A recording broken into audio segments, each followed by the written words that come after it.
It was difficult because from which age? From when I was 6 years old, I remember. So that's when I realized that life is tough. It's when my father was abusing me sexually. That's when it started, actually. I am born in Johannesburg, where my mother was doing nursing, but they were not married with my father by then. So my father took my mom to Free State, Range Free State, where I grew up. So my father was very abusive. He was drinking a lot, he was alcoholic. So he used to beat my mom up and send her away. So while my mother is leaving, he will hold me. He won't allow me to go with my mom. Okay. And I only realize now that it's because he wanted to abuse me. That's why he didn't allow my mom to take me with her when she's leaving, because he was actually abusing me every day. He was having sex with me every day while my mom is not there. Sometimes it was happening while my mother is there at night. When my mother is sleeping, we were using one bedroom because we were a family of 6.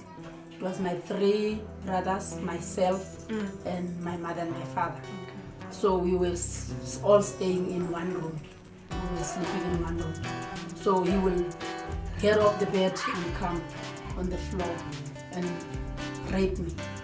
So that is why I suspected that my mother knew that my father was abusing me, because when I was 11, she then took me to Eastern Cape to her family to go and stay there.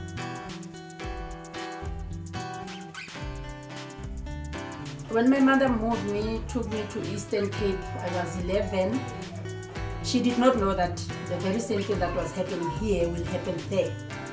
So when I went to my mom's place in Eastern Cape, my uncle, my mother's brother, he did the same thing that my father was doing. That's then where I decided to put a stop on it. When my uncle was trying to do it again when I was 15, then I said to him, this time you'll never. You did it while I was small, but now I'm going to talk. Or I'm going to let you arrested. I felt dirty. I felt, I felt useless. I wasn't a happy child. I was bitter all the time. And I was, I felt like it's my fault. Actually, I took it as if it's my fault. Maybe I deserved it. And I thought it's a normal thing also. What my father was doing to me is the time of apartheid in South Africa, whereby you are a father at your house with your children, nobody will tell you. It affected my life in the way that no man loved me. That's what I've realized. Since I was hated by my own father and my cousin brother, my uncle, and I was raped one day on my way to work. So, and my first husband, he abused me also. And then I divorced him after he killed a child in my womb. He kicked me while I was pregnant and the child died. And my second husband did the same. So what I realized is maybe I don't deserve happiness, especially with men. That's why I've decided now, it's about 11 years now that I'm staying by myself. No boyfriend, no man, no nothing. In 1993, it's when I was moving to this place, Windmill Park, and I still kept the secret. I never told anybody. But 1993, when I moved to Windmill Park from Recha Park, we started a smaller committee because the Windmill Park, it was a new place. So our section was the first section. Then we had people from outside countries staying in the empty houses. Then they were doing crime, a lot of crime was there. Then we've decided as a community to start a small committee that will deal with problems amongst the township. That's when I was elected as a social worker, as a volunteer social worker. So as I was elected as a volunteer social worker, that's when I listened to people's problems. It brought my problems back to my attention, and say, because I took it very lightly But after I've heard about children, actually there is one case that made me stand up. There was a 2-year-old child. She was terribly raped, gang raped by 3 men at the Shibin next to a liquor house, Wally. The community called me, as I was the volunteer, they called me and said, I must come and have a look. When I come there, that little one was standing in a pool of blood after she was terribly raped. So when I see that, my backgrounds came back into my mind. And then I said, when I was growing up, the very same thing was happening to me. Nobody was there to rescue me. So now I'm going to put a stop on it. I'm going to stand and I'm going to stop this thing that is happening to these poor children, because I know how painful it is. I know how lonely this child will be and how bitter she will grow up. And this is destroying her life. Unfortunately, that poor baby died. She never made it. So it pushed me now. After that child died, I said to God, I was fortunate because I didn't die.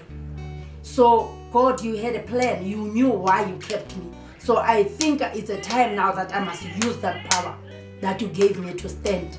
So that's when I started now to take children. When people bring children to me, when I hear about children being abused, I take them away from their parents. I make sure I rather go to court, I rather go to jail, as long as I will be rescuing these children from their own parents' children's lives, because I know how painful it is, I know how lonely a child feels. And other children, it's like they feel you, that you've been abused. When you are with them, they always put you aside. They fight you. They don't love you. They don't care about you. They don't care how you feel. They reject. They used to reject me.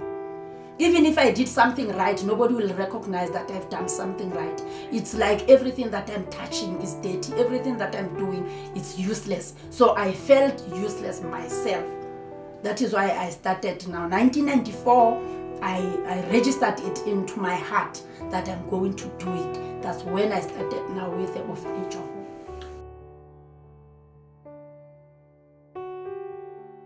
My message to the people who've been abused is, don't blame yourself. It's not your fault. Don't judge yourself. It's not your fault. Believe in God. Because even if nobody has seen what happened to you, God saw. And if God kept you, He's got a reason to keep you. Some of the things that are happening into our lives is for us to stand tomorrow, to tell people that there is life after abuse. I feel I was like a tree, a fruit tree that was pruned to lay a healthy fruits. Because I've been through this. It's easy for the person who's been abused to change after I spoke to the person, because I'm talking from experience. It's like if you are not a widow, you cannot talk strong to a widow because you don't know how that pain is. But if you have lost a husband, it's easy for you to talk to somebody who have lost a husband, and that person will listen to you. What I've realized also is there are many people outside there. There are children who are abused. There are women who are abused. We must say no to abuse. We must stop abuse. We must talk about it.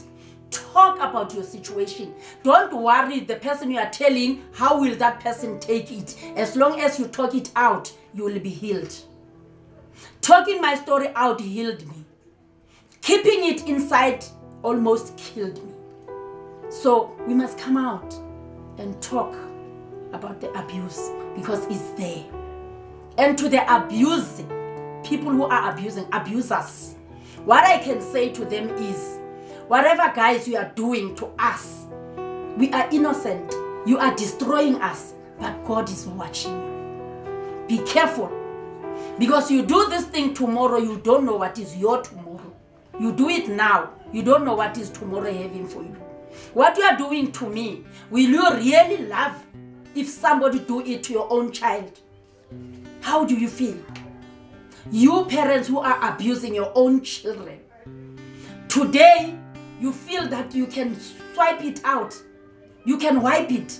It's not easy. It's there. You did it. You'll never take it away. It's a pain that will remain in your child's life until the child dies. Because always when I see television, I see people abused, it hurts me. It comes back to me. It reminds me. There is something that I want to tell people who never been abused. It's when you get abused, it's like you are watching a drama. And that drama keep on playing in your mind. I'm 50 years old now. It started with me when I was 6. But that drama, it's still alive in my mind. I see it daily.